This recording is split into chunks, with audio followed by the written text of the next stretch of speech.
మేమందరం కూడా లేచి మీకు స్థానం ఇచ్చడానికి సిద్ధంగా ఉన్నాం. పైకి రావాల్సిందిగా కోరుతా ఉన్నాం. సింగిల్ విండో అధ్యక్షుడు ముత్యాలు హెచ్ఎస్ ముత్యాలు మాట్లాడతారు.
వైఎస్ఆర్ కాంగ్రెస్ పార్టీ రాష్ట్ర నాయకులు పూర్వ నారాయణ గారిని వేదికకు రావాల్సిందిగా విజ్ఞప్తి చేస్తా ఉన్నాం.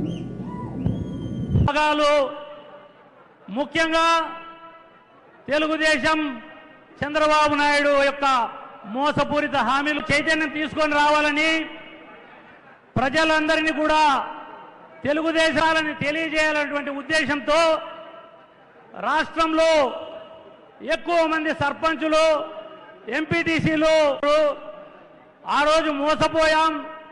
ఆ మోసపోయిన దానికి మనందరం కూడా ఇప్పుడు ప్లీజ్ దయచేసి అర్థం చేసుకుని 2 నిమిషాలు మాట్లాడండి. ఈరోజు ప్రకాష్ రెడ్డి అన్నగారు ఇప్పుడు మా శివపురము మల్లికార్జున యువ నాయకుడు మాట్లాడవలసిందిగా కోరుతా ఉన్నా.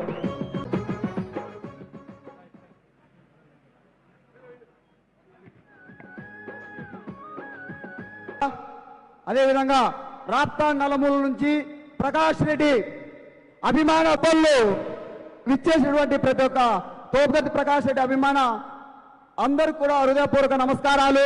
5 సంవత్సరాలు సంక్షేమం అనేది ఒక ఏరుల కాలంలో వర్షం వచ్చి చిన్న వరద కాదు కదా, ఒక సొమ్ముతో నేను కేసులు బనాయించి కులకేమో దొంగ ఓట్లు దొంగ నోట్లు రాజ్యము ఒక రాజ్యమేనా?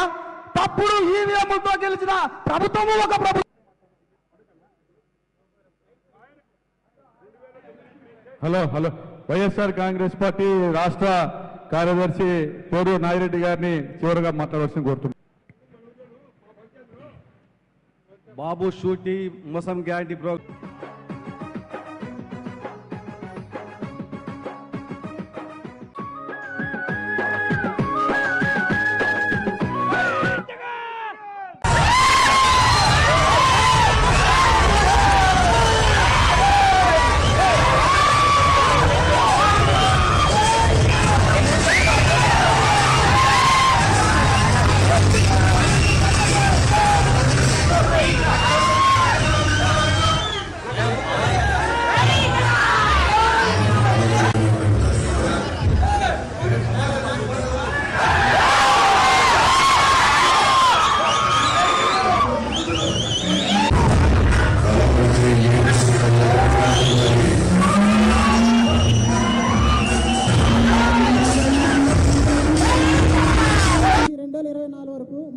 ఇబ్బందులు ఎదురు కాలేదు. మా నాన్న మాకు ఇలాంటి విషయాలు ఎప్పుడూ చెప్పలేదు. కానీ నేను ఎంఏ పూర్తయిన తర్వాత ఉద్యోగ ప్రయత్నం కోసము ఢిల్లీకి వెళితే ముందు సంవత్సరం ఆగస్టులో ఢిల్లీకి వెళ్ళిన అనమాట. అక్కడ చదువుకుంటుండగా ప్రతిరోజు నాకు ఫోన్లు వచ్చేటి. నాన్న ఇట్లా ఇట్లా జరుగుతుంది, నువ్వేం టెన్షన్ పడొద్దు, ఏదో ఉద్యోగం తెచ్చుకో, మనం బయట పడతాం, బాగుపడతాం అనేవాడు మా నాన్న. సరేలే నేను చదువుకుంటుండగా ఈ ఆగస్టు 2024 నుంచి ఈ మధ్యకాలం వరకు రాప్తాడు టీడీపీ నాయకులైన కొంతమంది పరిటాల సునీత మరియు ధర్మవరపు మురళి అనే వాళ్ళ వ్యక్తుల అండతో మా భూమిని ఎంఆర్ఓ ఆఫీసుల్లో ఈ రికార్డులు వాళ్ళ పేరు మీద చేసుకొని ఈ నెల మే 16వ తేదీన వాళ్ళ మనుషులతో కలిసి భూమిలోకి వచ్చినారు. ఈ గోనిపట్ల సీన అనే కొంతమంది, గోనిపట్ల సీన, కత్తుల బండయ్య, తర్వాత వీళ్ళు ధనుంజయ్ అనే టీడీపీ ముఖ్య నాయకులు వచ్చి మా తోటలో కట్టెలు పట్టుకొని మా అమ్మ పని చేస్తుంటే కొట్టి బయటకు నిలుతున్నారు 16వ తేదీ. అదే నెక్స్ట్ 17వ తేదీ మా నాన్న నేను పోలీస్ స్టేషన్లో పొద్దున కంప్లైంట్ ఇచ్చి తోటలోకి వెళితే పోలీస్ స్టేషన్లో కంప్లైంట్ ఇచ్చి, సార్ మా చెట్లు వీకెత్తాను సార్, దాళం చెట్లు, మేము ఎన్నోళ్ళుగా సాగు చేసుకుంటున్న చెట్లు వచ్చిగా నాపండి సార్ అంటే పోలీసు వాళ్ళు ఎవరు లేరన్నా, మీరు పోయి ఆడ చెట్లు ఆపండి అన్నారు.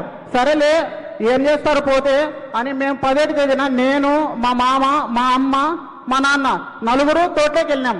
వాళ్ళు అప్పుడే జేసీబీతో చెట్లు వీక్తా అంటే నేను ముందర వెళ్ళి చెట్లు వీకడం ఆపండి అని పోతే వెనకల నుంచి చెట్లలో దాక్కున్న వీళ్ళు ముద్దాలైన టీడీపీ నాయకులు వెనకల నుంచి ముందర నుంచి చెట్లలో దాక్కొని మా అమ్మాయి రాళ్లతో విసరడం పడిపోయిందనమాట.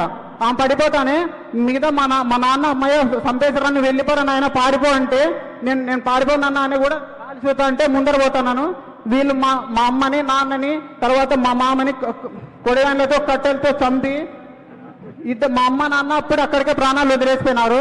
మా మామ తీవ్రంగా గాయపడి హాస్పిటల్ నుంచి కోలుకొని బయట ఉన్నారు. ఈ టీడీపీ నాయకులు ఎంత కనికరం లేకుండా 6 ఎకరాల భూమి కోసము ఈరోజు అమ్మ అనే పిలుపు లేకుండా చేశారన్న మమ్మల్ని. 6 ఎకరాల భూమి కోసము ఈరోజు మా బాధ ఎవరితో చెప్పుకోవాలన్నా?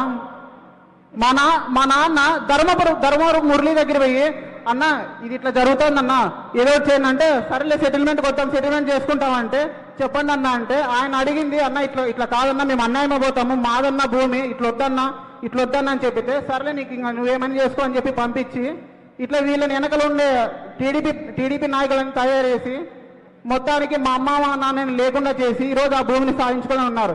ఇప్పటికీ మా నాన్న మా అమ్మని చంపిన ముద్దాయిల్లో 3 ఇంకా బయటే తిరుగుతున్నారు. మిగతా 8 మంది ముద్దాయిలు లోపలుంటే అన్న 10 రోజుల కిందట ధర్మవరపు మురళి, సునీత తర్వాత చౌదరి అనే వీళ్ళంతా ముద్దాయిలే పరామర్శిస్తున్నారన్న, పరామర్శిస్తున్నారు. మిగతా ముద్దాయిలే పరామర్శిస్తున్నారన్న. వాళ్ళు మా నాన్న టీడీపీ నాయకుడని ఒక రకంగా ముద్ర వేసి ఇది రాజకీయంగా పోతే ప్రకాశాన్ని వీళ్ళని కాపాడతారని తెలిసి రాజకీయంగా ముద్ర వేయకూడదని తెలిసి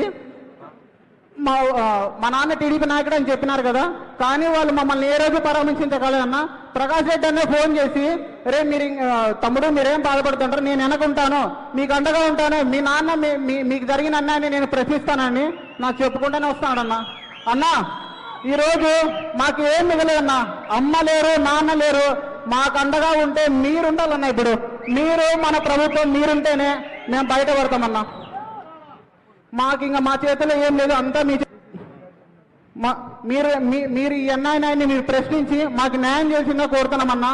ఇప్పుడు ఈరోజు నా తల్లిదండ్రులను కోల్పోయి నాకు తమ్ముడు ఉన్నాడు, వీళ్ళందరూ అనాథలుగా మారినామన్నా. ఇంకా మీరే మాకు దిక్కు, మీరే అన్నా. ఇంకా మేము మా చివరి శ్వాస వరకు మీ వెనకనే ఉంటాం, మమ్మల్ని మీరు కాపాడన్నా చాలు.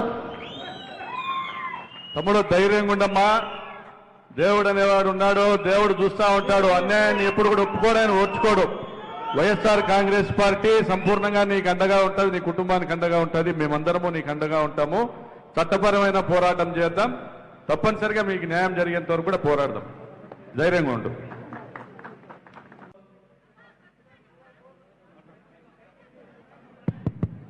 హలో అందరికీ నమస్కారం. నేను కురుమ పాపిరెడ్డిపల్లి లింగమయ్య కొడుకునే. మాకు అన్యాయం జరిగింది. మా నాన్న మేము వైసీపీ పక్కుండామని ఆ పొద్దు మమ్మల్ని చంపినారు. మా నాయననే నా మీద జాడి జరిగిన తర్వాత మళ్ళీ మా నాయన చంపిన ఆ రోజు మాకు ఇప్పుడు అండగా ఉండేది వచ్చి ప్రకాష్ రెడ్డి అన్నే. ఈ పొద్దు పార్టీ కోసం ఏ విధంగానైనా కష్టపడతాం. ఒకరిని చంపినారు, అయినా మీ పార్టీ అయితే మారలేదు ఇంతవరకు. ఇప్పుడు వాళ్ళైతే చెప్పినారు మమ్మల్ని బయటకు వస్తే చంపుతాము, నరుకుతాము అని. కానీ మేము ఈ పొద్దుడు కూడా ఎదవాలేదు, చేయలేదు ఏమీ. మా ఊర్లో చాలా రాజకీయం అంటే చాలా జరుగుతుంది. అది సునీతమ్మ తమ్ముళ్ళు అయ్యి వాళ్ళు ఏదో వాళ్ళు కప్పిపుచ్చుకోవడానికి వాళ్ళు చేసుకుంటున్నారు. కేసు కూడా ఇద్దరి మీదే కట్టినారు. 10-15 మంది వచ్చింటే ఇద్దరి మీద